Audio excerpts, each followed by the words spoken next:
Bonjour à tous, avec l'aide de Dieu, nous allons étudier la Gemara, le traité Beitza, Daf Dalet Amud Aleph 4a.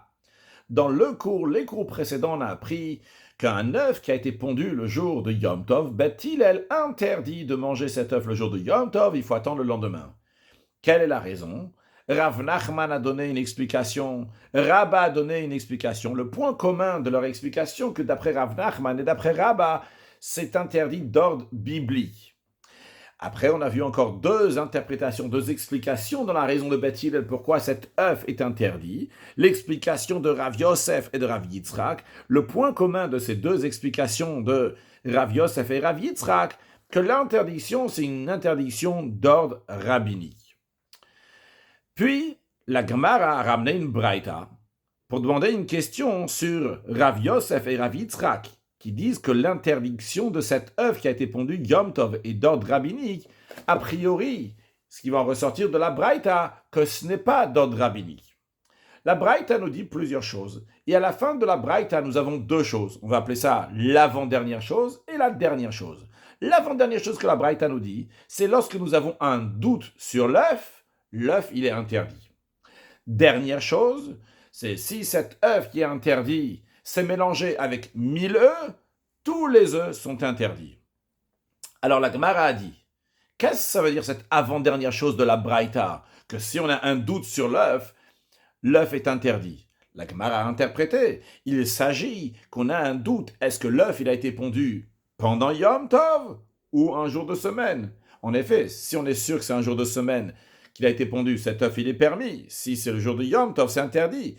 Et l'interprétation de la Braïta Sfeika Asura, si on a un doute sur cet œuf, l'œuf est interdit, veut dire qu'on a un doute. Est-ce que cet œuf il a été pondu le jour de Yom Tov ou de semaine? On ne sait pas. On te dit, c'est interdit. Ce qui pose problème, c'est lorsque nous avons un doute dans quelque chose qui est d'ordre rabbinique, eh bien, ça devrait être permis. Donc, si cette interdiction d'un œuf qui a été pondu pendant Yom Tov, d'après Rav Yosef et Rav Yitzhak, c'est interdit d'ordre rabbinique, eh bien cet œuf-là dans lequel on a un doute, ça devrait être interdit. C'est la raison pour laquelle que la Gemara a expliqué qu'il ne s'agit pas du doute, est-ce que l'œuf a été pondu le jour de Yom Tov ou le jour de semaine, mais le doute il est-ce que ça vient d'une poule qui est permise ou bien d'une poule qui est interdite? Une poule qui est treifa, parce qu'elle va bientôt mourir, elle a des maladies que d'après la Torah on dit que cette poule-là va mourir, eh bien l'œuf qui est pondu de la poule aussi est interdit. Et si on a un doute, est-ce que cet œuf-là vient d'une poule qui est permise ou interdite, on lui dit Sfeika Asura, c'est interdit. À la Gemara, elle a demandé, mais dans ce cas-là, il faut comprendre la suite de la Braïta, la fin de la Braïta, qui nous dit que si cet œuf-là, il s'est mélangé avec 1000 autres œufs, c'est interdit. Comment ça se fait que c'est interdit? D'après la Torah, lorsque nous avons quelque chose qui est interdit, qui se mélange avec une majorité d'autres choses, eh bien, ça devrait s'annuler. Donc la Gemara dit sûrement parce que tu vas me dire qu'un œuf, c'est quelque chose qui est important. C'est la raison pour laquelle il ne s'annule pas. Mais la Gemara nous a dit que cette interprétation ira bien d'après Rabbi Shimon ben Lakish, d'après Resh Lakish, dans les paroles de Rabbi Meir, qui dit que des choses qui sont généralement comptées, en général on les compte, ça arrive qu'on les compte comme un œuf, que des fois il est compté à l'unité. Dans ces cas-là, il ne s'annule pas, même s'il va rentrer dans beaucoup d'autres. On pourrait comprendre la fin de cette braïta, mais d'après Rabbi Yochanan, qui dit dans les paroles de Rabbi Meir, d'après Rabbi Meir, comme Rabbi Yochanan l'interprète, il faut que ça soit quelque chose qui soit toujours compté à l'unité, et pas autrement, c'est pas le cas de l'œuf, et dans ces cas-là, c'est pas suffisamment chachouv important, vu que c'est pas toujours compté à l'unité. Et dans ces cas-là, s'il y a un œuf qui est tombé dans plein d'autres œufs, il devrait s'annuler. Alors, qu'est-ce qu'on va expliquer? Donc, en deux mots, ce qu'on cherche maintenant à savoir, c'est qui a dit dans la Braïta, ça peut suivre l'opinion de quel Tana, lorsqu'on dit dans la Braïta que Sveka Asura, que si on a un doute, c'est interdit. Et en expliquant, c'est quoi le doute? On a un doute. Est-ce que cet œuf vient d'une poule qui est cachère ou bien d'une poule qui n'est pas cachère? Et on nous dit que si cet œuf-là, il s'est mélangé dans 1000 autres œufs, tous les œufs sont interdits. C'est qui le Tana qui dit ça? C'est en deux mots ce qu'on veut savoir maintenant. Sur ça, on a eu la réponse à la fin du cours précédent, la réponse de Rav Papa. Il nous dit c'est qui le Tana? C'est le Tana de l'Itra Ktsiot. Comme on avait déjà mentionné, l'Itra On avait dit que c'était un log ou un demi-log. J'avais dit que j'allais regarder. En effet, il y a deux opinions. Est-ce que c'est un log ou un demi-log? Un log, c'est 344 milligrammes, donc un peu plus une canette de coca ou d'orangina. Et d'ailleurs, quand c'est partagé en 4, ça fait un revit. Le revit, c'est un quart d'un log. Donc, quand on dit un demi-log, c'est 2 fois 86 millilitres. En tous les cas, c'est pas important. Donc, pour la suite, on va dire un litre tout simplement. Et des ktsiotes. Des ktsiotes, c'est des figues sèches, comme on avait déjà expliqué dans le cours précédent, que les figues ils traversent le processus de 3 étapes. Que premièrement, ils sont étalés dans le champ pour être séchés. Après, deuxièmement, on va prendre avec un makzoa.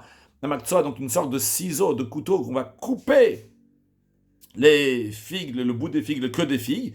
D'ailleurs, c'est la raison pour laquelle que ces figues sèches s'appellent ktsiot.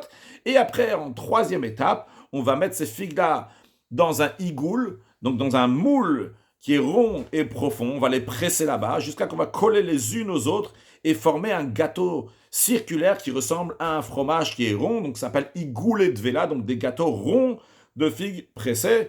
Et on les amenait au marché. On les vendait en morceaux d'un litre, encore un litre et encore un litre. Et on les détachait donc avec une fourchette, avec une pelle comme ça, ils étaient vendus à la pièce. Donc ça, c'est l'itraktsiot. Et Rav Papa, il nous dit que justement, le Tana, le maître de la Mishnah, le maître de la Braïta, j'avais d'ailleurs dit Vatnan, Atanya, au début, Atanya, Vatnan, en effet, il y a écrit dans la Gemara Tnan, on enseigne dans une Mishnah, mais en vérité, c'est une Braïta, parce que dans la Mishnah, c'est ramené seulement une petite partie de ce qu'on va voir dans la suite, mais dans la Braïta, on nous ramène dans tout ce qu'on va voir dans la suite, qu'on va voir dans quelques instants. Et Rav Papa nous dit que ce Tana de l'Itraktsiot, c'est lui qui dit que toute chose qui est comptée, même si cette chose-là, elle est comptée uniquement, c'est une interdiction d'ordre rabbinique, eh bien malgré cela, ça ne va pas s'annuler. C'est-à-dire que s'il y a quelque chose qui est interdit d'ordre rabbinique, et qui s'est mélangé même dans 1000 autres choses, si cette chose-là, donc elle est comptée, eh bien elle est importante, et donc elle ne va pas s'annuler même dans les 1000 autres, bien que c'est uniquement une interdiction d'ordre rabbinique. Et s'il dit ça donc déjà pour des choses qui sont d'ordre rabbinique, à plus forte raison qu'il va dire ça pour l'œuf, que l'œuf, c'est une interdiction qui est d'ordre biblique. On dit l'œuf, il est interdit d'ordre biblique, c'est-à-dire que l'œuf qui n'est pas cachère est interdit d'ordre biblique. Alors voyons tout ça, on a déjà appris dans le passé, on a juste fait un petit récap. Et maintenant, donc sur le texte de la Gemara, Daf Gimel Amud Bet, la troisième ligne du bas, il y a écrit dit Tnan, et comme je viens de le dire, donc c'est des Tanya. La différence entre Tnan, c'est une Mishnah, des Tanya, c'est une Braïta. Donc, des Tanya, non, c'est dans une Braïta. Litra Ksiot, Shedrasa Alpi Igul. Donc, un litra de figue sèche, de terouma, que quelqu'un a pressé dans l'ouverture d'un moule rond. Avant de continuer, je tiens à rappeler que d'ordre biblique, il n'y a pas l'ordre de prendre la terouma, de prendre une partie des arbres, des fruits des arbres et de le donner au Kohen. Ça, c'est pas d'ordre biblique, c'est d'ordre rabbinique de prendre la terouma et le donner au Kohen. Et maintenant, cette personne-là, donc elle a pris des figues sèches, et il les a pressés sous l'ouverture d'un moule qui est rond. C'est-à-dire que dans ce moule-là, il y avait déjà d'autres figues sèches qui étaient là-bas. Et lui, il a pris et il a rajouté encore une figue sèche. Mais la figue sèche qu'il a rajoutée maintenant, c'était une figue sèche de terouma. Donc cette figue sèche de terouma, on est bien clair, elle est sur la surface de l'ouverture du moule rond. La surface du moule rond, elle est en haut, tout en haut. Mais maintenant, le problème, il est que il ne sait pas dans quel moule il a pressé ce litra. Donc, il y a un litra de tourma qui se trouve dans un des moules, mais il ne sait pas dans quel moule ça se trouve. Il est sûr que ça se trouve à la surface du moule, vu que ça, il se rappelle qu'il a pressé cette litra ksiot de terouma sur la surface d'un moule, mais il ne sait pas c'est lequel. Alors, on a une règle que la terouma, elle s'annule s'il y a 100 fois plus. C'est-à-dire que s'il y a 1 litre de tourma, par exemple, qui s'est mélangé avec 100 litres de tourma, eh bien, ça va s'annuler. Donc, ça s'annule avec 100 fois plus. Alors, on peut regarder maintenant, on a 2 propositions, 2 manières, on va regarder ce litre à tourma. Est-ce qu'on va le regarder? On va regarder uniquement toutes les surfaces de ces moulons. Ou bien on va dire non, on ne va pas regarder jusqu'à la surface des moules ronds, mais on va regarder tout ce qu'il y a dans le moule. Ce qui peut faire une grande différence. Parce qu'imaginons que dans un moule, tu peux mettre 10 litres. Alors, si j'ai seulement 10 moules, et dans un moule, on va dire, là, je peux mettre que j'ai 11 moules. Et dans chacun des moules, j'ai 10 pièces, j'ai 10 litres. Et donc, sur un de ces 11 moules-là, à la surface, j'ai un litre à Touma. Ok, le litre à Touma, il est annulé. Si je regarde la totalité de ce qu'il y a dans le moule rond. En revanche, je dis non, non, non, pas du tout. Je ne vais pas regarder la totalité qu'il y a dans le moule. Je vais regarder uniquement ce qu'il y a à la surface. À la surface, j'en ai que 11. Alors, j'en ai un qui est Trouma, les 10 autres, ils ne sont pas Trouma. Eh bien, dans ces cas-là, c'est sûr que ça ne va pas s'annuler. Alors, c'est le cas, en tous les cas, que nous avons ici. Que cette personne-là, donc, elle a pressé dans l'ouverture d'un moule rond. Comme je viens de dire, je ne sais pas dans quel moule il a pressé ce litre. Rashi, chez Drasa al-Pikli, qu'il a écrasé, il a pressé sur un ustensile chez Shmo Igoul, qui s'appelle Igoul, donc un moule rond, chez Boosina Igoul, dans lequel on fait ces gâteaux ronds de figues pressées. C'est l'avant-dernière ligne dans Rashi, et il ne sait pas dans quel moule rond aval Yodea Shalpivou. Une chose qui c'est sûr, c'est sur la surface. Velobotocho, il sait que c'est pas à l'intérieur. Ou bien, dans le même esprit, ça revient au même ce qu'il dit dans la suite, Alpi Chavid, donc il a pressé cette litra de fixèche de Teruma sur l'ouverture d'un tonneau. Il a plusieurs tonneaux, il ne sait pas dans quel tonneau il a pressé. Ou bien que c'était Alpi Kaveret, ou bien c'est la même cas, mais juste qu'on parle maintenant que c'était sous l'ouverture d'un panier. Il ne sait pas dans quel panier il a pressé. Eh bien, quelle est la lacha? Alors nous allons voir qu'il y a Rabbi Meir et Rabbi Yehuda. Rabbi Meir et Rabbi Yehuda ne viennent pas dire leur propre opinion. Rabbi Meir et Rabbi Yehuda viennent présenter l'opinion de Rabbi Eliezer et de Rabbi Yoshua. Mais il y a un désaccord entre Rabbi Meir et Rabbi Yehuda. Quelle est l'opinion de Rabbi Eliezer et de Rabbi Yoshua? Alors Rabbi Meir dit... D'après Rabbi Eliezer, Rabbi Eliezer il dit, on passe sur Dalet Amud Aleph, on reviendra sur le Rashi dans un instant, que on regarde, on considère les litras supérieurs comme s'ils étaient séparés de l'ouverture du récipient. Tu dis pas, là j'avais ma litra de figue sèche de Teruma, alors je regarde seulement la partie supérieure de mes autres 10 paniers ou des autres 10... Chavit ou bien des 10 autres ustensiles ronds, non. Je regarde que toutes les surfaces là, ils sont séparés. C'est vrai qu'ils sont séparés, c'est-à-dire qu'ils sont pas. Je ne considère pas que la touma est sur la surface. Je considère qu'elle est séparée comme si elle était à l'intérieur du pot, à l'intérieur de ce moule rond, etc. Je dis etc. C'est aussi dedans du chavit et du kaveret. On le regarde comme si ils sont poudot. Donc, ve'atartonot malot et alionot. Et donc, en conséquence, les litras qui sont inférieurs de figue sèche, ceux qui sont à l'intérieur de ces 10, 11 moules ronds, qui sont en plus, on a dit dans l'exemple que j'ai donné, donc il y en a 10 qui rentrent dans chaque moule, dans chaque tonneau et dans chaque panier, eh bien, ils vont tous s'associer pour annuler la litra de Trouma. Ça, c'est l'opinion de Rabbi Eliezer, d'après Rabbi Meir. Voyons sur le texte de Rashi, dans Daf Gimel Amud Bet, l'avant-dernière ligne. Rabbi Meir dit Kenech le coup Rabbi Eliezer, Rabbi Yeshua et ainsi est le désaccord de Rabbi Eliezer et Rabbi Yeshua à ce sujet. Rabbi Eliezer dit Falpichen litot atot besafek dimoua. Bien que les litot qui sont inférieurs, qui ne sont pas à la surface du moule rond, du tonneau, du panier, ils ne sont pas dans le doute du mélange que peut-être là-bas c'est mélangé la terouma, parce que la terouma elle est sur la surface. Eh bien, malgré cela, ça associe donc les litrotes, le pluriel de litra, inférieurs, qui sont dans le moule rond en dessous, celle de la touma. Il s'associe la poumine. Poumine, c'est un langage de paix, de la bouche, de l'ouverture, donc de la litra qui a l'ouverture, chez Kolay Goulinalalu, de tous ces moules ronds. Toujours dans Rashi, dans Dalet Amud Aleph. C'est le mot de Rabbi Eliezer qui dit qu'on va considérer les litras supérieurs comme s'ils étaient séparés. C'est-à-dire, c'est-à-dire que même s'il n'y a pas 100 autres moules ronds pour dire qu'il y a 100 poumines, ouverture de heter de permission, parce que si il y avait 101 moules ronds Eh bien, j'aurais dit évidemment que la terouma est annulée, vu qu'il y a un l'hydra qui se trouve sur la partie supérieure d'un moule rond, et il y a encore 100 autres moules ronds dans lesquels il y a des parties qui sont supérieures. Et donc c'est sûr que le 1, la partie supérieure du 1 va s'annuler dans les parties supérieures des autres 100. Mais ici, on parle qu'il n'y a pas me'apum, il n'y a pas 10 ouvertures, donc de permis, sans de permission, chez Ben Kedele Alot, Pia Iso Be'echadomea, pour qu'il y ait de quoi annuler. Je traduire les Alot par annuler.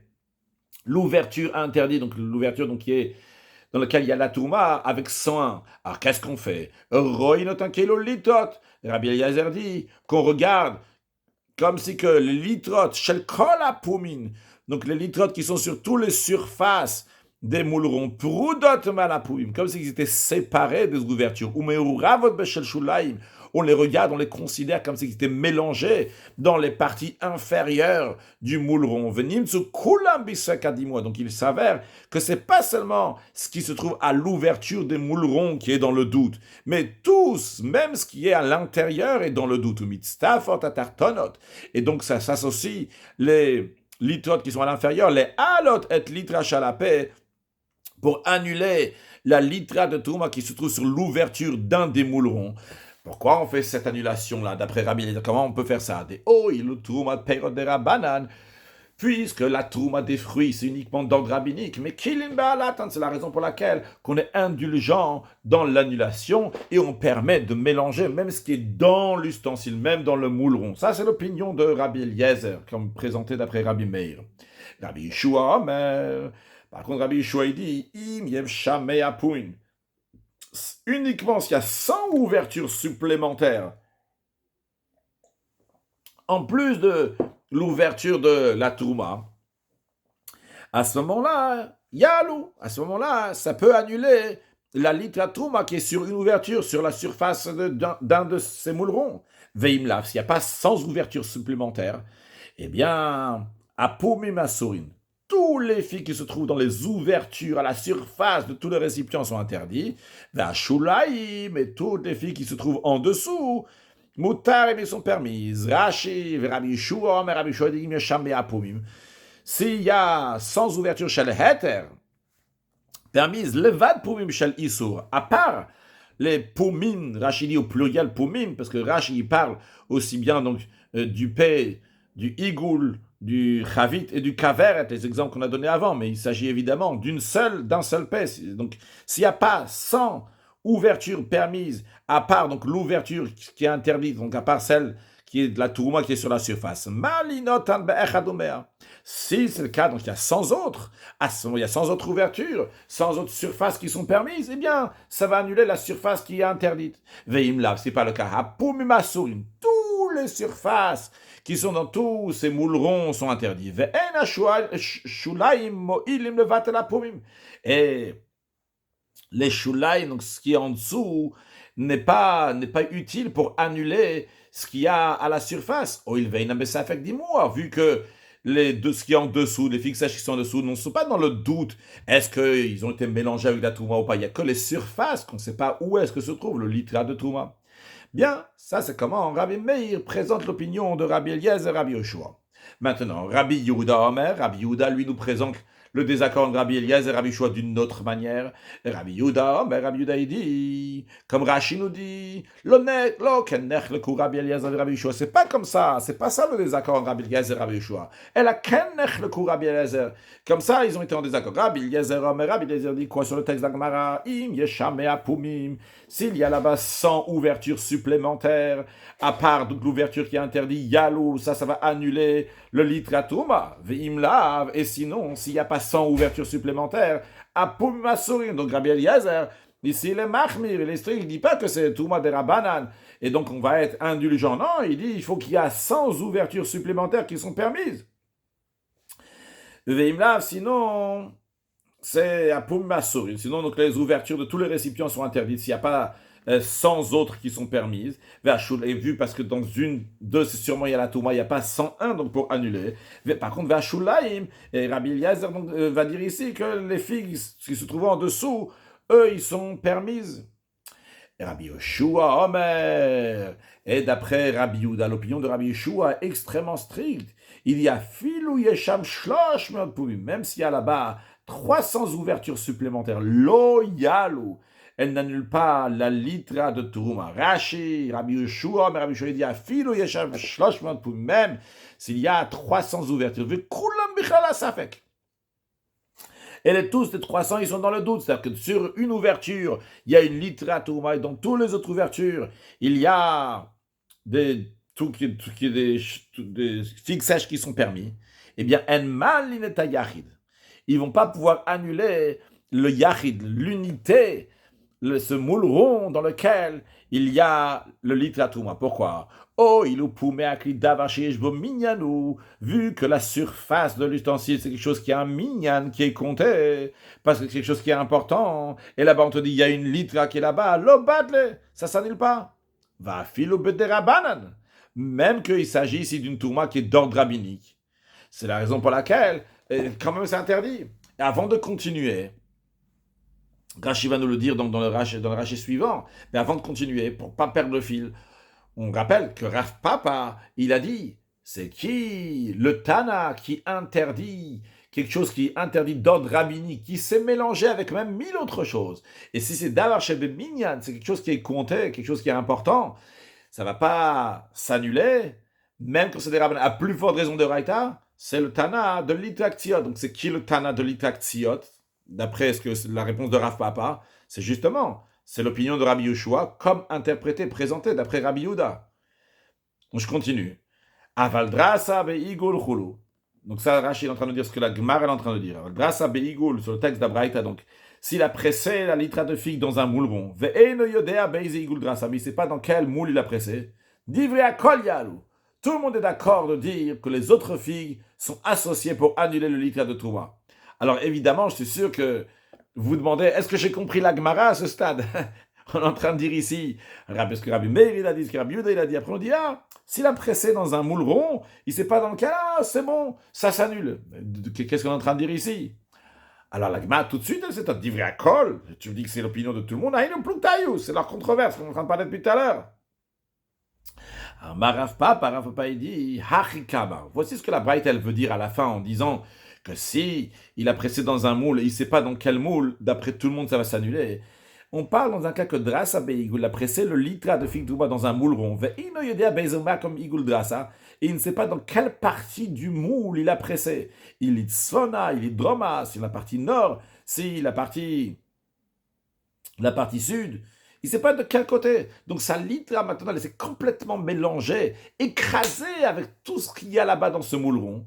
Dans ce cas-là, d'Ivria Kolial, où tout le monde est d'accord que ça va annuler, donc ça va s'annuler, le litra Trouma va s'annuler. Comme Rashi nous explique. Hachi Kamar, ancienne interprétation de la fin de la Braïta, que là, ça veut dire Haïgoul, si il a écrasé à l'intérieur du moule, Betor Haïgoul, pas au milieu, sur la surface d'Igoul. Il était bien mamash Betor, dans le sens que ici, ça s'est bien mélangé avec tout le reste qu'il y avait là-bas. Des archav einam nikarot, que maintenant il ne peut plus reconnaître. Charemedou bakot, parce qu'ils sont tous collés. Veino yede echani. Il ne sait pas où est-ce que se trouve ce litra ksiot, ce litra de figue sèche de Teruma. Il ne sait pas, imbitsono shaligul, au bedromo, est-ce que c'est du côté nord, du côté sud. Oh, il va acheter lav bat minyani. Vu que maintenant, on ne peut plus la compter. Elle n'a pas cette importance qu'elle avait avant. Velo milkera. Elle n'est pas, tu ne veux pas la reconnaître. D'ivria kol yalou, d'après tout le monde. Elle peut s'annuler. Non, Rashi conclut donc la réponse de Rav Papa. Rav Papa, il a dit, c'est qui le Tana qui dit Sveika Asura, l'avant-dernière chose qu'on avait vue dans la Braïta qu'on a présentée au début du cours, qu'on avait vu dans le cours précédent, qu'on avait traduit que Sveika Asura, lorsqu'on a un doute, c'est interdit. Qu'est-ce que ça veut dire si on a un doute? On a un doute. Est-ce que cet œuf, il est cachère ou il n'est pas cachère? Il est interdit. Et après la dernière chose de la Braïta qu'on avait vu, que si cet œuf-là, qu'on a un doute s'il est cachère ou pas, il s'est mélangé dans 1000 autres, tous les œufs sont interdits.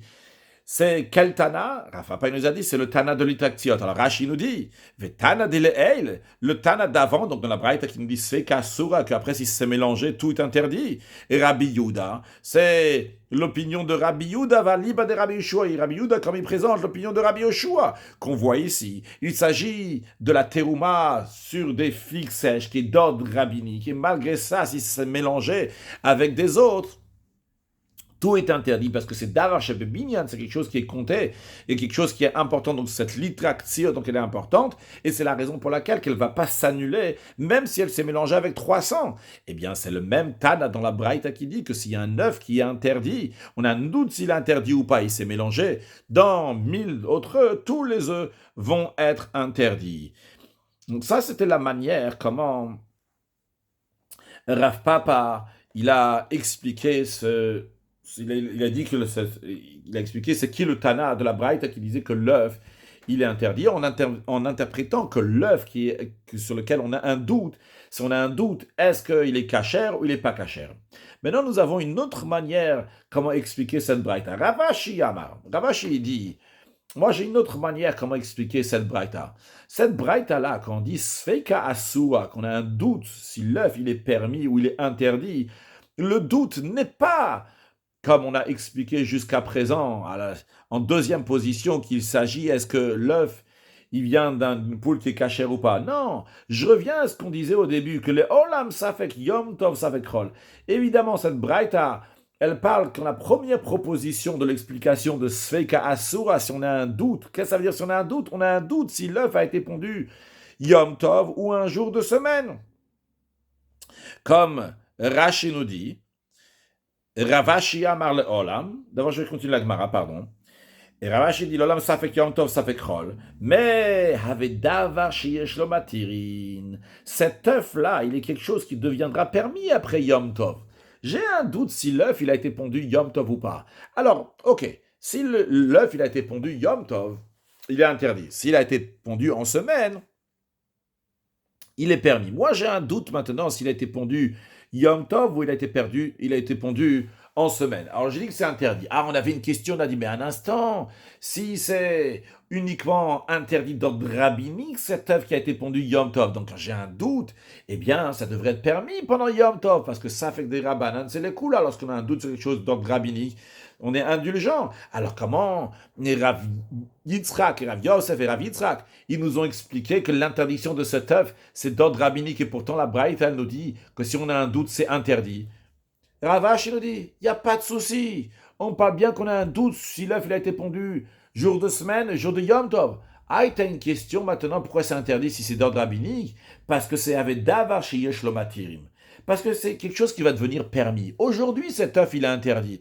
Mais demain, lorsqu'elle sera plus Yom Tov, cet œuf sera permis. Eh bien, avec chol davar sheyesh lo matirim, eh bien, toute chose qui deviendra permise, afilo bederabanan, même si maintenant elle est interdite uniquement par ordre rabbinique, le batil, elle n'est pas annulée. Les sages ils vont te dire, écoute, c'est vrai, c'est nous qu'on a interdit cette œuvre-là pendant Yom Tov. C'est vrai qu'en général, on dit que lorsqu'on a un doute dans quelque chose qui est des rabbanan, on va le permettre. Donc on aurait dû annuler cette œuvre-là qu'on a un doute. On l'annule, allez, si c'est mélangé dans 1000, on va te permettre. Non, ici, ni on te permet, quand tu as un doute il a été pondu Yom Tov ou semaine, et ni on te permet si ça s'est mélangé avec 1000 autres. Pourquoi? Parce que, attends demain, demain ça sera permis. Comme Rashi nous explique. Ravashi Amar le Olam. Ravashi dit pas du tout. Ha, des katanesa, qu'on enseigne la Braïta Usfeika Aso. Que si on a un doute, c'est interdit. De quoi s'agit-il quand on dit Usfeika, on a un doute? Ça fait que Yom Tov, ça fait Krol Kamar. Si on a un doute, si c'est un jour de Yom Tov, c'est un jour de semaine. Oh, des Kashalach, c'est ça que tu as une question, le Rav Yosef ou le Rabbi Yitzhak, pour Rav Yosef et le Rabbi Yitzhak, ça fait que des rabbanan, d'après eux, cette interdiction, pourquoi Bethil, ils ont interdit cette œuvre? C'est uniquement d'ordre rabbinique que c'est interdit. Et donc, d'après Rav Yosef et Rabbi Yitzhak, qui interprètent Bethil et l'interdiction de cette œuvre-là, donc c'est un ordre rabbinique. Ou les coups là, on aurait dû être indulgent. Malgré cela, Ravashi dit non, ici, on va être strict, on va interdire cette œuf-là qui est douteuse si elle a été pondue Yom Tov ou semaine. Pourquoi? Oh, il viesh lo matirin le mahar. Vu qu'il pourra devenir permis, il sera permis demain, alors attends demain. Parce que lorsque quelque chose va devenir permis, afilu bederabanan, même lorsque c'est quelque chose qui est dans le rabbinique, qui gagne beitza, comme par exemple cet œuf. que d'après Rav Yosef, de Gzerat Perot Anoshimi, d'après Rav Yosef, pourquoi cet œuf il est interdit? C'est parce que lorsque les sages ils ont dit qu'on n'a pas le droit de ramasser un fruit qui est tombé de l'arbre pendant Yom Tov, de peur qu'on va cueillir directement de l'arbre, ce qui est interdit. Donc ils ont aussi interdit ce qui ressemble à quelque chose qui tombe de l'arbre, donc c'est un œuf qui était pondu d'une poule. Donc bien que d'après Rav Yosef, c'est quelque chose donc, qui est des rabanan, donc cet œuf-là, s'il se mélange avec d'autres, on devrait l'interdire. Non, malgré cela, l'obat la beta aruvota, elle n'est pas annulée dans son mélange. De la même manière que dans le bitoul, quand cet œuf-là, il tombe dans 1000 autres œufs, on est mahmir, on est strict pour cette raison-là, pour la raison parce que yesh matirin, que demain ça sera permis. De la même manière aussi bisveika, de la même manière aussi dans l'avant-dernière chose qu'on a dit dans la braïta, que lorsqu'on a un doute si cet œuf il a été pondu le jour de Yom Tov ou le jour de semaine, on est mahmir aussi, on est strict. Pourquoi? Mais haïtama, pour la même raison, c'est avant shesh tomatir, c'est quelque chose qui deviendra permis demain.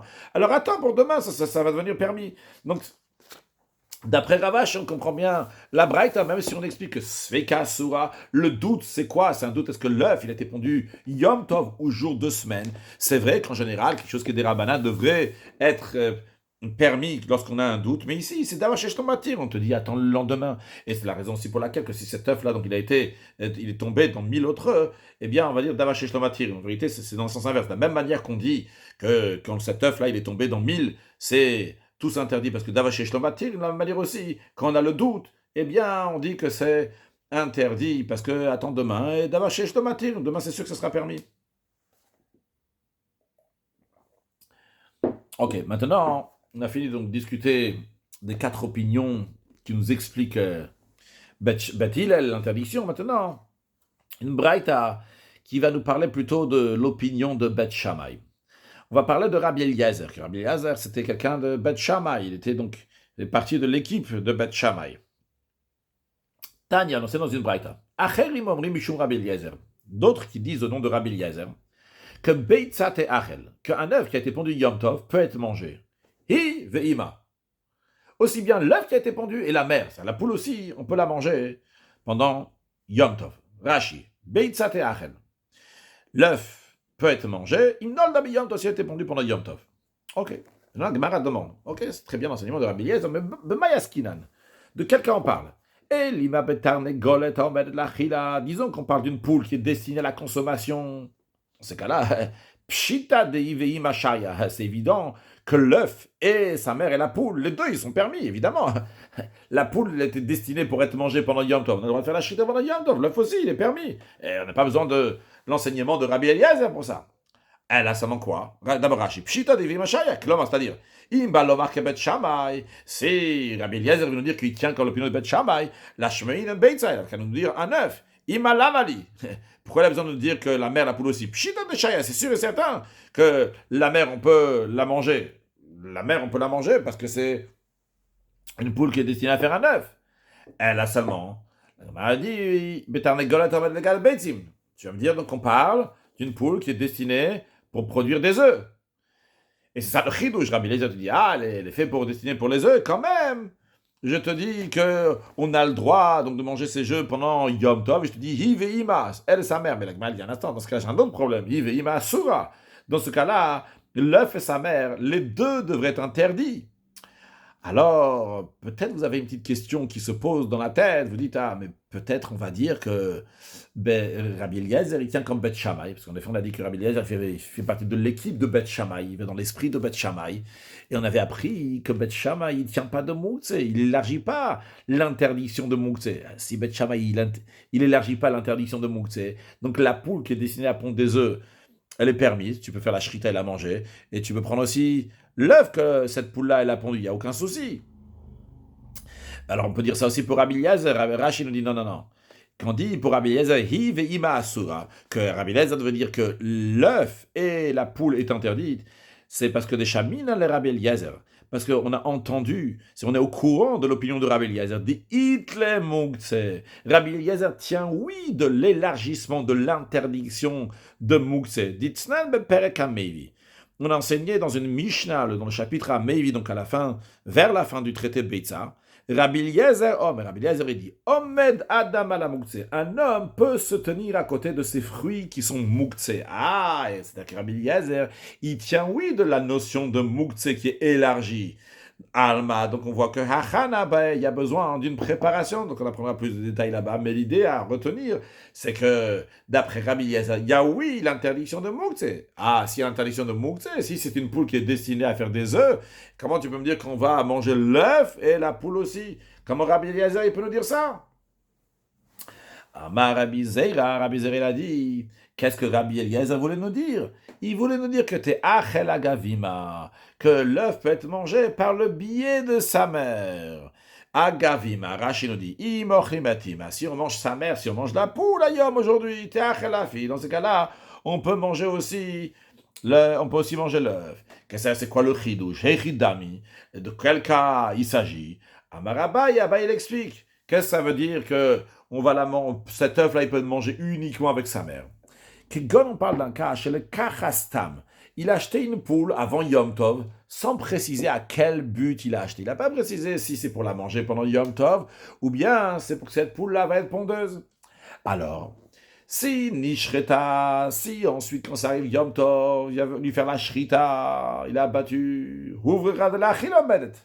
Alors il s'avère rétroactivement que cette poule-là, elle était destinée à la consommation. Rétroactivement, en tout cas, il s'avère, oui, ça, que cette poule-là, elle était faite pour manger, racheter le karastam. Tarnegolenzo, cette poule-là, knastam, il l'a acheté sans précision, sans dire c'est pour pondeuse, pour la manger. Donc s'il veut la shrita pendant Yom Tov, il s'avère qu'en effet, elle était destinée pour être consommée. L'onishreta, si la poule n'a pas été abattue pendant Yom Tov, il s'avère qu'elle avait été destinée pour produire des œufs. Et la Braïta, donc, elle enseigne que le statut de l'œuf dépend de quelle clarification on va faire lorsqu'on va utiliser cette poule. Que si, en effet, cette poule-là, on va la faire la shrita pendant Yom Tov, alors, dans ce cas-là, l'œuf aussi, tu pourras le manger, parce que de la même manière que tu peux manger la mère, tu peux manger aussi l'œuf. Par contre, si tu ne peux pas manger la mère, à ce moment-là, tu ne pourras pas manger l'œuf. Donc cet œuf-là peut être mangé uniquement à Gavima, au passage, par le billet de sa mère. Ça, c'est une manière comment expliquer cette braïta de ce que Rabbi Eliezer nous a dit. Une autre manière comment expliquer, Rav Maria a dit, Guzma Katan, l'enseignement de la braïta est une exagération. De Tanya, car on a enseigné dans une braïta. D'autres disent au nom de Rabbi Eliezer que Beitza, un œuf qui a été pondu pendant Yom Tov, Hive Ima, l'œuf peut être mangé avec aussi sa mère, avec la poule. Vefroach ou klipato, et le poussin et sa coquille. Alors, d'abord Rashi, Guzma Katane, ki adam sherotze le'azik dvarav, comme quelqu'un qui veut soutenir ses paroles. Il me semble qu'il faut dire ici Medaber Yeter, c'est-à-dire qu'il parle plus, comme ça c'est entendu a priori de l'idée. Medaber Yeter, il parle encore plus, avec exagération. Donc, en ce qui nous concerne, ici on parle que cet œuf-là, cette poule, pardon, elle est destinée à être mangée. Il est en désaccord avec la Osim qui interdisent. Et évidemment, ce qui veut dire que cet œuf-là, il est permis, comme Bet Shammai il a dit. Et en vérité, il n'avait pas besoin de dire que la poule aussi, tu peux la manger. Elle a gazim, il a exagéré. Il a dit des paroles en plus. Il veut dire, Hakol yachel, mais le paquet, tu peux tout manger. Gam et av, gam et em. Ici, c'est un qui corrige ici. Gam et ben, gam et em. Aussi bien le fils, aussi bien la mère, aussi bien donc l'œuf, aussi bien la poule. Donc il veut dire, vas-y, mange tout. Donc c'est un peu dans cet esprit-là qu'il est en train de dire ici. Il ne veut bien pas dire ici. Il n'y a pas de chidouche, en effet, dans le fait que tu peux manger aussi la mère. Évidemment, la mère, elle est destinée pour être mangée. Maintenant, quelle est la preuve? Rav Mar, il nous a juste dit, donc Guzma Kamar, il est en train de nous ramener une preuve. Il a ramené la Braïta, dans laquelle Rabbi Eliezer nous dit que l'œuf et sa mère peuvent être mangés. Après, il nous rajoute le poussin et sa coquille. Ça, c'est important, parce que Rav Mar, il va nous prouver que quand on dit le poussin et sa coquille, on vient exagérer ici, pour nous dire que aussi quand il dit au début l'œuf et la poule, il vient aussi exagérer. Maïklipato. Qu'est-ce qu'il veut dire ici quand il dit la coquille de l'œuf? Et il ma klipa mamash. Si on dit que la Braïta parle de la coquille elle-même, klipa batachilai, est-ce qu'une coquille, elle est comestible? Une coquille, c'est pas mangeable. Ça manque quoi? Alors tu vas proposer quelque chose d'autre. Tu vas me dire, la F-War, Biklipato, tu vas me dire sûrement que la Braïta parle d'un poussin qui est encore dans sa coquille. Et quand le poussin il est dans la coquille, j'ai le droit de prendre la coquille comme ça, enlever la coquille et prendre et manger le poussin qui était encore dans la coquille avant qu'il sorte. On ne peut pas dire une telle chose. Pourquoi? Parce que Adkan, jusqu'à présent, l'obligé Rabbanan de Rabbi Eliezer ben Yaakov, le désaccord de Rabbanan avec Rabbi Eliezer ben Yaakov, je vais expliquer dans un instant, El Heicha de Yatsa Lavira Olam, c'est uniquement si le poussin il est déjà sorti à l'ère du monde littéralement, c'est-à-dire il est déjà sorti, si le poussin il est sorti de la coquille et qu'il a les yeux fermés. Rabbi Eliezer ben Yaakov il dit non, c'est interdit, il faut attendre qu'il va ouvrir ses yeux. Et les sages ils disent non, tu peux déjà le manger. Mais le désaccord entre Rabbi Eliezer ben Yaakov et les sages uniquement si le poussin est déjà sorti de la coquille. Mais si le poussin n'est pas encore sorti, mais c'est sûr, l'obligé, il n'y a pas de désaccord, tout le monde est d'accord, aussi bien les sages, aussi bien Rabbi Eliezer ben Yaakov, que c'est interdit de prendre un poussin qui se trouve dans une coquille, enlever la coquille et manger le poussin. Sur ça, il n'y a pas de discussion, c'est sûr que c'est interdit, donc on ne peut pas dire que quand on dit Efroar veklipato, qu'on a le droit de manger le poussin et sa coquille, c'est-à-dire le poussin qui est dans la coquille, c'est impossible de dire une telle chose. Rashi de Rabbi Eliezer ben Yaakov, donc les sages ont des accords avec Rabbi Eliezer ben Yaakov, Oser Eforim, il interdit des poussins chez le niftechu enem, que les yeux ne se sont pas ouverts. Au pligira bananale, les sages sont en désaccord. Ils disent que c'est permis de manger ces poussins qui n'ont pas encore ouvert leurs yeux tant qu'ils sont sortis de leur coquille. Velikmal, maïte la bigmara, plus loin, donc on va ramener cette machloquette dans la Gemara. Donc, en tous les cas, alors, Rav Mari dit, elle a seulement qu'est-ce qu'on est obligé d'expliquer quand on dit efroach ou klipato, quand on dit que tu peux manger le poussin et sa coquille, c'est gouzma. C'est une exagération. Rashi Guzman, falpi de l'oefshar, bien que c'est impossible de manger avec la coquille. Gazim, il a exagéré. Ve'ama milta de tufaina, il a dit des paroles, donc qui sont en plus d'exagération. Guzman, Rashi nous dit, c'est davar shanoui, quelque chose de drôle, de particulier, qui est différent. Sheino mitkabed, quand la personne entend ça, tiens, ça lui fait un dégris, tiens, il y a un truc qui cloche là, ça secoue la personne lorsqu'on entend cette chose-là, donc qui est une Guzman qui a été exagérée. Donc, Rav Mari, il nous dit de la même manière que dans la Braïta, on dit efouach ou klipato. Qu'est-ce qu'on a dit juste avant de dire le poussin et sa coquille? On a dit qu'on va manger elle, l'œuf et la poule. Alors, en effet, le chidouche, il n'est pas sur la poule. Le chidouche, il est sur l'œuf. Mais il veut exagérer. Tu peux tout manger. De la même manière qu'il a dit que tu peux manger le poussin avec sa coquille. Qui veut dire que tu peux manger le poussin avec la coquille. Évidemment, il ne parlait pas de manger la coquille elle-même, mais il voulait dire que tu peux manger le poussin sans aucun problème. Bien. D'après ça, en tout cas, Rav Mari, il a expliqué qu'est-ce que Rabbi Eliezer voulait dire. Rabbi Eliezer, en tout cas, il va d'après l'idée de Bet Shammai. Qu'un œuf qui a été pondu pendant Yom Tov, c'est permis. Maintenant, la Gemara va ramener une discussion d'Amoraïm. Itmar, Shabbat ve Yom Tov. C'est-à-dire, s'il y a le jour de Shabbat et Yom Tov juste après, donc le jour de fête, c'est dimanche. Rashi nous dit, Shabbat et Yom Tov asmuchim, donc Shabbat et Yom Tov qui sont juste apposés les uns après l'autre. Vehu adin, il en est de même aussi, les Yom Tov et Shabbat, c'est la même chose aussi, c'était vendredi, c'était Yom Tov, et que le lendemain, c'était Shabbat. Et qu'est-ce qui s'est passé? Il y a un œuf qui a été pondu dans le premier jour, que le premier jour soit Shabbat ou Yom Tov, et le deuxième jour, c'est Yom Tov ou Shabbat. Alors, est-ce qu'on a le droit de manger l'œuf qui a été pondu le premier jour, le deuxième jour? Rav il a dit, Nolda basé, Asura basé. Si l'œuf a été pondu Shabbat, il a interdit Yom Tov. Rabbi Yochanan a dit non, Nolda basé, s'il a été pondu Shabbat, Muteret basé, c'est permis Yom Tov. Même dans le sens inverse, Yom Tov avant et après Shabbat. Alors la Gemara, elle dit, si on te comprend, c'est quoi ce désaccord? Pourquoi Rav, il interdit? Neima, disons que Kassava Rav, que Rav, il pense que Gdusha Achati, que quand il y a Shabbat et Yom Tov qui sont consécutifs l'un après l'autre, eh bien, c'est une seule et même période de sainteté. Et dans ces cas-là, ça pourra nous expliquer. Un œuf qui a été pondu Shabbat, c'est interdit Yom Tov. Pourquoi? Parce que c'est une suite, c'est comme si ça a été pondu le même jour. Rashi, Kdusha Achati, c'est une seule sainteté. Arem, qui Yom Echadar, qui sont comme une longue journée, mais c'est une seule jour. On dit, non, c'est pas possible de dire une telle chose. Que d'après Rav, lorsqu'il y a Shabbat et Yom Tov qui est consécutif, c'est considéré comme un seul jour. Pourquoi? Ve'amara, pourtant Rav il a dit, halacha karbaz kenim valiba de Rabbi Eliezer, que la loi elle suit les 4 anciens Donc, quatre anciens qui se trouvent donc, dans un autre traité. On parle donc de Rabban Shimon ben Gamliel, Rabbi Ishmael, le fils de Rabbi Yochanan ben Broka, Rabbi Lazar ben Rabbi Shimon, et Rabbi Yosef bar Yehuda. Ces quatre-là, ils soutiennent donc dans le traité Eruvin que s'il y a Shabbat et Yom Tov, on peut déposer deux Eruvin, comme Rashi nous explique. On va expliquer ça dans un instant. Arbaz Kenim Aliba de Rabbi Eliezer, Eruvin beperek Bekol Me'arvin. Dans le traité Eruvin, dans le chapitre Bekol Me'arvin, de Amar il dit Shte Gdushotem, qui dit c'est deux Gdushot. Rabbi Eliezer, il dit que c'est Kenim là, donc il dit que c'est deux Gdushot. Et donc, en conséquence, on met Arev le Yom Echad le Mizach, la Sheni le Marev. On peut faire deux Eruv. Un jour pour le Mizach, un pour le Bar. On avait déjà expliqué la dernière fois, dans un des Rashi qu'on avait vu, que c'est cette idée-là. On va la réexpliquer maintenant. Pendant Shabbat, pendant Yom Tov, on n'a pas le droit de sortir du Troum, des limites de la ville. C'est-à-dire que il y a la ville, jusqu'à la dernière maison de la ville, on peut aller pendant Shabbat, pendant Yom Tov. Après, une fois que la ville se finit, on peut marcher 2000 coudées à l'extérieur de la ville, mais pas plus. Maintenant, si quelqu'un il veut faire son Eruv, un Eruv Troumin, donc un Eruv pour son Troum, qu'est-ce qu'il fait?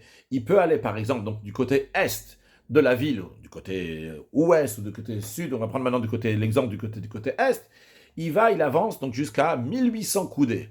Qu'est-ce qu'il va gagner? Ce qu'il va gagner, c'est qu'il pourra aller 1800 coudées du côté est, plus 2000 coudées du côté est. C'est-à-dire, en tout, il y aura 3800 coudées qui pourra aller du côté est. Maintenant, cette personne, lorsqu'il fait son Eruv du côté est, donc il ne peut pas aller trop loin du côté ouest, il est limité, mais du côté est, il peut aller encore plus loin que tout le monde. Il peut aller jusqu'à 3800 coudées, parce qu'il était là-bas à l'entrée de Shabbat ou à l'entrée de Yom Tov. Maintenant, les sages, ils ont dit qu'il n'y a même pas besoin que lui, personnellement, va être là-bas. Il peut déposer de la nourriture, dans l'exemple qu'on a donné, à 1800 coudées, donc du côté est de la ville. Il faut que ce manger-là peut être gardé pendant Shabbat, pendant Yom Tov, il ne va pas dévorer, manger, tout ça, donc il soit bien couvert, soit protégé. Et par cela, donc, à l'entrée de Yom Tov, à l'entrée de Shabbat, c'est comme si que lui-même, il était là-bas.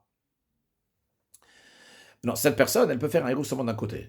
Cette personne ne peut pas faire un hérouv pour Shabbat à 1800 coudées du côté est et à 1800 coudées du côté ouest. Ça ne marche pas.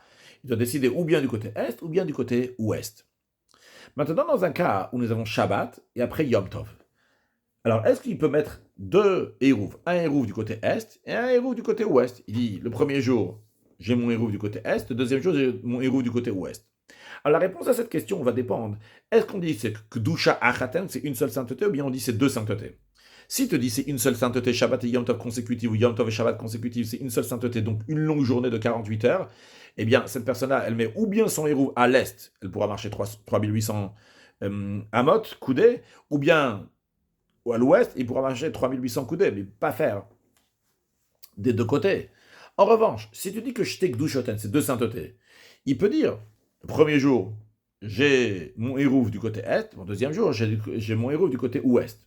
Maintenant, Rav, il a dit que la lacha, elle est comme Rabbi Lazar présente donc au nom de ces Arbaz et Kinim qui disent qu'il y a ces deux gdushot, ces deux jours différents, c'est la raison pour laquelle il peut faire le hérouv d'un côté et de l'autre. Donc ça nous oblige à dire que d'après Rav, quand j'ai Shabbat et Yom Tov, c'est deux jours qui sont différents, deux gdushot, deux saintetés, c'est pas une longue journée.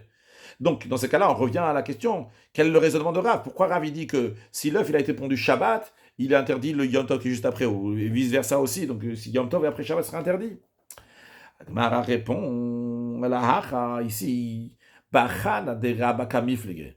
Ils sont en désaccord, Rav et Rabbi Yochanan, ils sont en désaccord sur la préparation de Rabba. Évidemment, Rabba, il était après, mais en tout cas, ça s'appelle cette notion-là de Hachana de Rabba, la préparation que Rabba, il a dit. On a déjà appris dans le passé, Rashi nous le rappelle ici, dans la deuxième grande ligne de Rashi, Hachana de Rabba, de Amar, que Rabba il a dit, Hachana bi de Shamayim, qu'il faut toujours préparer les choses. Donc 2 semaines pour Shabbat, 2 semaines pour Yom Tov, mais non pas de Shabbat pour Yom Tov et de Yom Tov pour Shabbat. Et même si c'est une préparation qui s'est faite par le ciel, c'est une préparation qui s'est faite naturellement, que l'œuf, il a été pondu le jour de Yom Tov, il a été pondu le jour de Shabbat, eh bien, ça aussi c'est une préparation. Juste à noter, une petite précision, on avait appris dans le passé, quand on parlait de Hachana de Rabbah, que le fait que l'œuf, il s'est formé le jour de Yom Tov, et après, il y a eu Shabbat, quand est-ce qu'il est formé dans un jour donc, qui était interdit, ça va faire que ça sera interdit, parce que la préparation n'a pas été d'un jour de semaine. Ici, on ne parle pas de la formation de l'œuf, on parle le fait que l'œuf il a été pondu, ça aussi, on appelle ça une hachana, une préparation. Donc, lorsque l'œuf il a été pondu donc le jour de Shabbat, et donc il a été préparé le jour de Shabbat, donc tu ne pourras pas le manger le lendemain Yom Tov, et vice-versa. Donc, je reprends le Rashi, Hachana de Rabba, de Rama qui dit Hachana bide Shamaim, c'est une préparation par le ciel, donc une préparation naturelle, Mitzera mi Yom Tov le Shabbat. C'est interdit de Yom Tov à Shabbat. Des Soudat Shabbat Bayazmana. Parce que le repas de Shabbat, il a besoin d'être désigné, d'être préparé mi-Yom Chol, d'un jour de semaine. Mixerat Akatu. D'après Rabba, il a pris ça donc d'un décret du verset. Le verset dit Hechinu et Asher Yaviu. C'est un devoir de préparer ce qu'ils ont, la manne qu'ils avaient amenée. Ils devaient la préparer le jour de semaine du vendredi pour le Shabbat. Donc il a appris que toujours la chose doit être préparée le jour de semaine pour Shabbat. 2 jours de semaine pour Yom Tov. Donc maintenant ici, lorsque nous avons un jour de Shabbat et un jour de Yom Tov, si l'œuf il a été pondu le jour de Shabbat, Rav, lui, il tient de l'opinion de Hachana de Rava. Ce que la Gemara nous dit, Rav, il Hachana de Rava. Rav, il admet le principe de préparation de Rava. C'est pour ça qu'il interdit l'œuf le deuxième jour. Mais Rabbi Yochanan, il n'est pas d'accord parce que l'et la Hachana de Rava, lui, il ne tient pas de ce principe de préparation de Rava. Il te dit si ça a été fait le premier jour. En effet, c'était préparé le premier jour, mais après c'est une autre doucha, c'est un deuxième jour. Eh bien, il n'y a pas besoin de préparer d'un jour à l'autre. Donc, c'est pas le point, c'est pas s'il y a 2 gdouchot ou pas. Tout le monde est d'accord que c'est 2 gdouchot. En tout cas, c'est pas le désaccord ici entre Rav et Rabbi Yochanan, mais le désaccord il est, est-ce qu'il y a besoin, est-ce que c'est interdit la Hachana de Rava? D'après Rabbi Yochanan, c'est pas interdit. Donc, en d'autres mots, il n'y a pas besoin que le Chol, le jour de semaine, va préparer pour Yom Tov, pour Shabbat. Et d'après Rav, il le faut. La Gemara conclut ça en nous disant que Ketanaï, cette discussion de Rav et Rabbi Yochanan, c'est comme la discussion qui est entre des Tanaïm, Rabbi Yochanan, donc c'était des Amoraïm, et on nous dit que c'est la même discussion qu'il y avait entre des Tanaïm. Dans la braïta suivante, Nol dabe Shabbat et Achal be Yom Tov. La première opinion qu'il y a dans cette braïta, elle nous dit que si un œuf a été pondu le jour de Shabbat, ça peut être mangé le lendemain, le jour de Yom Tov. Mais Yom Tov, si l'œuf il a été pondu le jour de Yom Tov, Achal be Shabbat, on a le droit de manger le lendemain qui est Shabbat. Mais il y a une deuxième opinion, que Rabbi Yehuda Omer, Bishum Rabbi Eliezer. Rabbi Yehuda, il dit au nom de Rabbi Eliezer, Adaini machloket. Il y a encore le désaccord qu'on a vu dans la Mishnah de Bet Shammai et Bet Hillel. La même manière qu'ils sont en désaccord pour l'œuf qui a été pondu le jour même de Yom Tov. Ils sont aussi en désaccord de Shabbat à Yom Tov, de Yom Tov à Shabbat. Chez Bet Shammai, Bet Shammai dit, c'était Achel. Tu peux le manger de la même manière que tu peux le manger le premier jour, le jour même où ça a été pondu, tu peux le manger le lendemain aussi. Ou Bet Hillel, Bet Hillel disent, Lot et Achel, qu'on n'a pas le droit de le manger. Comme Rashi nous dit, Adaini machloket, que d'après Rabbi Yehuda, au nom de Rabbi Eliezer, il y a toujours le désaccord. Bet Shammai et Bet Hillel basé de Bet Shammai et Bet Hillel dans cela, que Shem Shenech, le Bobayom, la manière qu'ils ont été en désaccord, si la poule elle a pondu un œuf le jour de Yom Tov, de la même manière ils sont en désaccord, est-ce que le lendemain ça sera permis ou pas? La Gemara nous ramène 2 anecdotes qui sont liées donc avec ce qu'on vient de voir. Ushpi zinche de Rav Ada bar Ava. L'hôte, donc la personne qui a invité Rav Ada bar Ava, a voulu hanar beitzim Yom Tov le Shabbat. Il avait des œufs qui a été pondus pour Yom Tov, le jour de Yom Tov, et que le lendemain, c'était Shabbat. Rashi nous dit que le mot ushpizintre, ça veut dire Baal Habayit, le propriétaire de maison, donc l'hôte, la personne qui a invité Rav Adabar Ava, il avait des œufs Yom Tov le Shabbat, c'est-à-dire que Hayom Noldu, aujourd'hui, le jour de Yom Tov, ils ont été pondus. Vayarot, c'est le Ochlan le Macha, il voulait le manger le lendemain, Shabbat, le jour de Shabbat. Atalekam, il est venu devant Rav Adabar Ava. Amarle, il lui a dit, est-ce que je peux les griller, les cuire aujourd'hui, ces œufs, et les manger le machar demain, le jour de Shabbat? C'est-à-dire, c'est vrai qu'en général, on n'a pas le droit de cuire quoi que ce soit de Yom Tov pour Shabbat, de vendredi qui est Yom Tov pour le jour de Shabbat. Mais si on a fait ce qu'on appelle le Eiruv Tafshilin, c'est-à-dire qu'avant Yom Tov, on a pris un aliment, donc on a cuit au four, et un aliment qui a été cuit à l'eau, et on a fait avec ça, donc on a fait ce qu'on appelle le Eruv Tafshin. À ce moment-là, j'ai le droit de préparer la nourriture donc pendant Yom Tov, le vendredi, pour le lendemain, pour Shabbat. Donc cette personne-là, l'hôte avait fait le Eruv Tafshin. Sa question n'était pas s'il peut cuire quelque chose de Yom Tov à Shabbat. Sa question était si cet œuf-là qui a été pondu le jour de Yom Tov, il peut le toucher, le manipuler, le bouger aujourd'hui. Parce que ça n'a pas le droit de le manger, il est mouktsé. Il est mouktsé, j'ai même pas le droit de le toucher. Mais sa question elle était, est-ce que j'ai le droit de le griller pour le manger demain? Alors, Amarle, Rashi d'abord, l'advinu, l'itzlotan, le griller, donc cuire cet œuf. À Idna, aujourd'hui, donc vendredi Yom Tov, Miyasire Betitout. Donc la question de l'hôte à Ravada était, est-ce que c'est interdit de le manipuler, de le bouger, Bobayom, le jour même, le jour de Yom Tov, Olo, ou non. Alors, Amarle, Ravada donc discute avec lui dit, Maïdater, quelle est ton opinion? Pourquoi tu supposes de dire que demain, les œufs ils vont être permis, donc cet œuf il va être permis? Parce que tu penses que Rav, Rabbi Yochanan, n'est-ce pas? Rav il a dit qu'un œuf qui a été pondu Yom Tov c'est interdit Shabbat. Donc, la raison pourquoi tu me demandes ça, parce que tu sais que que Rabbi Yochanan, lui, il a dit qu'un œuf qui a été pondu Yom Tov, il est permis Shabbat. Et c'est pour ça que tu dis, est-ce que la halakha, elle est bien comme Rabbi Yochanan? Rashi, non, avant Rashi, on continuait. Mais Ravada lui dit, sache qu'Afilou Rabbi Yochanan, même d'après Rabbi Yochanan, qui permet l'œuf qui a été pondu Yom Tov pour manger Shabbat, le kachar, il a les goman les machar. Il permet du coup de gober l'œuf, c'est-à-dire de le laisser cru. Et demain Shabbat, il sera plus moukté, tu pourras le gober, le manger tel qu'il est. Aval beyome, mais bouger cet œuf-là le jour même de Yom Tov, là, ça, il va pas permettre. Sur le texte de Rashi. Maïdater, donc Ravada, il parle à l'autre, il lui dit, c'est quoi ton intention que tu viens de demander ça? Pshitalach, de la machar. Miachao, c'est avec évidence que demain ça sera permis. Ta question est seulement pour aujourd'hui. Mais t'as pas doute que demain tu pourras le prendre. Pourquoi tu me dis ça? Parce qu'on tient que lorsqu'il y a un désaccord entre Rav et Rabbi Yochanan, la loi, les comme Rabbi Yochanan et Rabbi Yochanan, il permet de le manger demain. Mais il lui dit Ravada miu betiltul a idna sire. Cependant, de le manipuler cet œuf même aujourd'hui, c'est interdit. D'afil ou Rabbi, pas même aujourd'hui, mais aujourd'hui c'est interdit. D'afil ou Rabbi, même Rabbi Yochanan lo sharelitz lotayom. Rabbi Yochanan ne permet pas de le cuire cet œuf aujourd'hui. Les goma le macha, quand il dit qu'un œuf qui a été pondu Yom Tov, tu as le droit de le manger Shabbat, c'est-à-dire tu as le droit de le gober, de le manger cru demain. Il maya Yom Tov kodem le Shabbat. Évidemment, on parle de Yom Tov, c'était avant Shabbat. Aval be Yom, mais si c'était Shabbat et après Yom Tov, donc évidemment Yom Tov, tu aurais pu le cuire. Mais là, donc on parle de Yom Tov après Shabbat. Mais le jour même, donc le Yomé, le jour même, donc Yom Tov, vendredi, l'eau, c'est interdit, pas juste de le cuire, la philobétile, de le manipuler, parce que c'est le mouk, tu n'as pas le droit de le faire bouger. Et en effet, la preuve à cela, Vehatanya, comme on a enseigné. Donc ici, c'est pas Vehatanya, pourtant, c'est pas une question, comme Rashi nous dit Vehatanya, Siyata.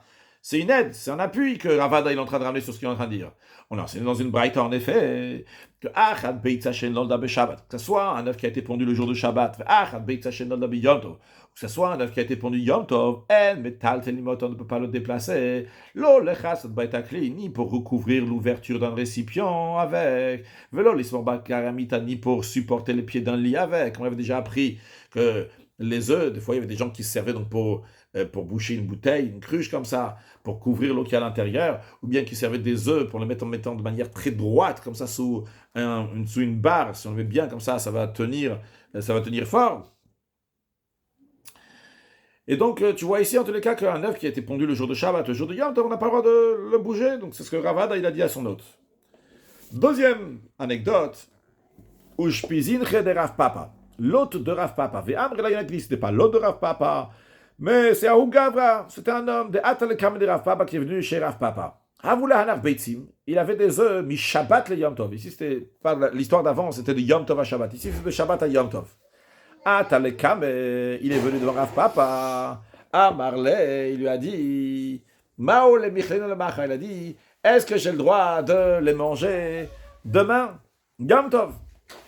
Alors, Marley, il lui a dit, Zil, va, à Idna, aujourd'hui, Vetalemacha, reviens demain. Il a dit, je ne vais pas te répondre aujourd'hui, je vais te répondre demain. Pourquoi il a dit de revenir le lendemain? Des Rav, parce que Rav, le moukre amora il avait. Rav ne plaçait pas de porte-parole, le meturgeman. Le meturgeman, c'est celui qui traduit, il disait fort à l'époque, il y avait le Rav donc, qui parlait, et il y avait quelqu'un qui répétait les choses fort. Donc le Rav, il chuchotait dans l'oreille du meturgeman, ce qu'on appelle ici un porte-parole, et le porte-parole donc disait haut et fort. Maintenant, Rav, il ne mettait pas de meturgeman. D'un Yom Tov, au jour suivant, dès que commençait Yom Tov, eh bien, il est meturgeman en vacances. Mishum Shichut, à cause de l'ivresse. Parce que quand ça rentre Yom Tov, il va faire un repas festif, dans lequel il va prendre du vin.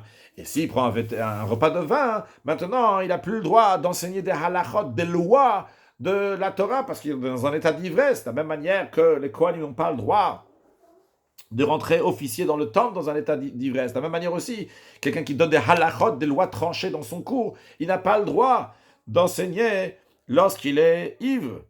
Rachid et Rav, le Moukamora, il avait l'Oyamamin Metogma, donc il ne plaçait pas un porte-parole, les fans devant lui, l'Hydroche Dracha Rabim pour faire une dracha, un discours en public. Miyom Atava Lechavre, de Yom Tov jusqu'au Lechavre, son ami, donc le lendemain, qui l'homme, c'est-à-dire ça, Yom Tov, dès que le Yom Tov rentrait, par exemple, ce soir c'est Yom Tov, d'ailleurs le Acharasoud, après donc le repas, Ad Machar, jusqu'au lendemain, après Yom Tov, Bishum Shichut, à cause de crainte d'ivresse. Des Rav, parce que Rav, il donnait des décisions halachiques dans sa dracha, qui est comme on dit dans le côté Kritout. Veshikora sur l'heure, quelqu'un qui est ivre, il n'a pas le droit de donner des ordres comme ça, des décisions halachiques. Dit-il parce qu'il y a écrit Yain veshecher al techt. Il y a écrit, donc on parle à Aaron, le grand prêtre et les autres prêtres qui n'ont pas le droit de boire du vin et de la liqueur avant de rentrer dans le temple. Ou il est écrit les Horot et Bnei Israël, là-bas dans le même contexte, il est écrit pour enseigner au Bnei Israël. On apprend que quelqu'un qui est moré, qui enseigne, qui donne des décisions à l'Afrique, lui aussi n'a pas le droit de les donner lorsqu'il est dans un état d'ivresse. Ok, donc c'est la raison pour laquelle que Rav Papa n'a pas répondu à son hôte. Il lui a dit de revenir le lendemain. Donc le lendemain, qui était Yom Tov, il est revenu. Qui attend le Machar, lorsque l'autre il est revenu le lendemain. Amarle, Rav Papa, il lui a dit vraiment, Iku Ashta.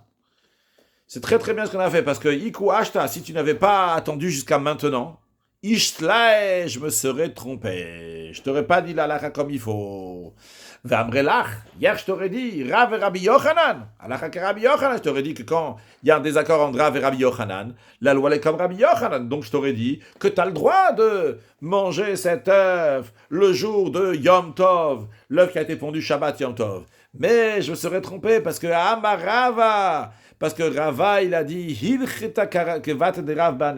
la loi, elle est conforme à l'opinion de Rav dans les trois cas similaires qu'on va voir dans un instant de Rashi. Ben le kula, ben le chumra, que ce soit que Rav il va être indulgent ou bien que Rav va être strict. Rashi, dans Davdalet Amud Bet, en haut à gauche, Iku Ashta. Donc si tu n'avais pas jusqu'à maintenant, si tu n'avais pas attendu jusqu'à maintenant, Imoret il etmol. Donc si je t'avais donné la lacha hier, beshichuti, alors que j'étais dans un état d'ivresse, eh bien, Ishtalae, Shacharti, Veshagagti, j'aurais oublié par erreur, Vaiti Morebo Heter, je t'aurais permis cet œuf-là. Mishum de Kaimelan Bishar Durte, parce que on tient dans les autres cas que Rav et Rabbi Yochanan, en général, quand il y a un désaccord entre Rav et Rabbi Yochanan, Rabbi Yochanan, mais Harsha maintenant, il y a fait de Chiticha d'ailleurs, j'ai bien fait de te repousser jusqu'à aujourd'hui. Vénis Karti, je me suis rappelé que Amarava, que Rav et la Dilikeman, on verra ça plus tard dans Dafé, Amud Bet, que Hilchita Kevat de Rav Be'anetlat, que la Lachal comme Rav, dans ces trois cas-là, c'est-à-dire ces trois cas-là qui sont similaires, chez Amar Leinyan Beitza Zo, qu'il a dit à propos de cet œuf. Un, Mi Shabbat et Yom Tov, Shabbat et Yom Tov sont consécutifs, Shabbat, Yom Tov et Shabbat. Et après, il y a encore deux autres cas. Le Kame, plutôt on va voir, deuxième cas, Mishne Yamim Tov Shel Galoyot, que quand il y a deux Yom Tov, donc en diaspora, on fait 2 jours de Yom Tov dans le doute, Nechlak le Hakel, Rav il est mekil, il est indulgent, Ve'ashlishi, et le troisième cas, c'est Mishne Yamim Tov Shel Rosh Hashanah, lorsqu'on fait 2 jours de Rosh Hashanah, que Nechlak le Hach, mais Rav, il a été strict, et on dit donc à chaque fois qu'on va suivre l'opinion de Rav dans tous ces cas-là. Donc, en effet, cet œuf-là, il n'est pas permis, donc j'ai bien fait de ne pas te répondre hier. Conclure avec une halakha. Lorsque on a un œuf qui a été pondu le jour de Yom Tov, qui est la veille de Shabbat, l'œuf, il est interdit de le manger et de manipuler ce Yom Tov-là, et aussi le Shabbat qui va suivre, en effet, de la halakha, elle est comme Rav. Un sujet de Chassidut, on vient de voir, donc le fait qu'on n'a pas le droit d'enseigner la halakha, donc quand on est shikor, c'est lorsque Aaron n'a pas le droit de rentrer dans un état d'ivresse. L'idée de rentrer dans un état d'ivresse, ça veut dire ne pas réaliser donc les halachot, les détails qu'il faut avoir dans la vie de tous les jours. Et on dit à Aaron, quand il va rentrer, il va aller mais à la kapor dans un niveau qui est très très haut, eh bien, il doit être en même temps avec tous les halachot, toutes les lois qu'il faut faire, c'est-à-dire qu'en même temps que quelqu'un il doit avoir un grand ratso, un grand désir d'aller vers Kadosh Baruch Hu, ou en même temps, il doit bien voir les choses donc concrètement dans la vie de tous les jours. Mashiach, now, une excellente journée.